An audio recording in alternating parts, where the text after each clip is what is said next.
repairs and maintenance. It is important for both tenants and landlords that all repairs and maintenance are dealt with in a timely manner.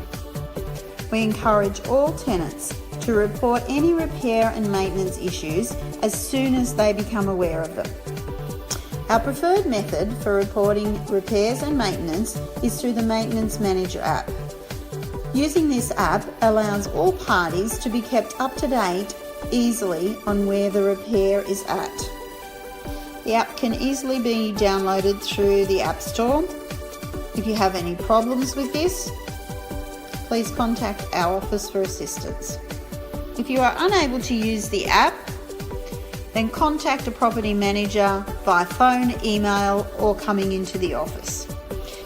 If at all possible, take photos of the repair or maintenance that is required.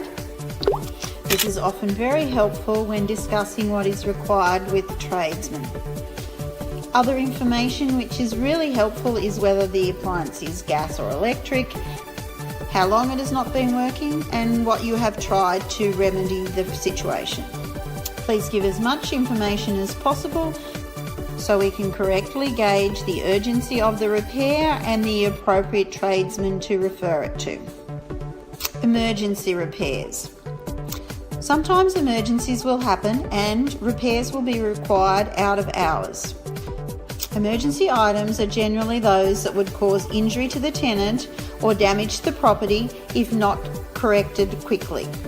Other things may also include fault or damage that makes the premises unsafe or insecure, or a fault or damage that is likely to cause extreme inconvenience to the tenant.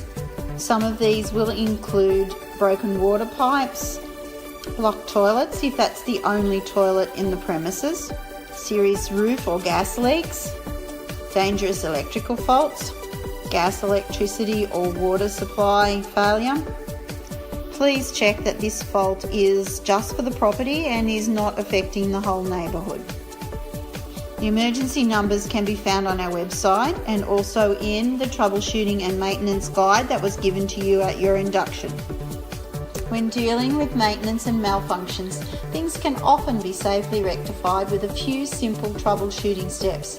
We ask that if you experience any issues with your property, please refer to this guide first before contacting our office. This will most likely result in having the problem fixed safely and quickly with little expense. However, should you ever be in doubt, please contact our office. We ask that you put safety first, especially regarding gas and electricity.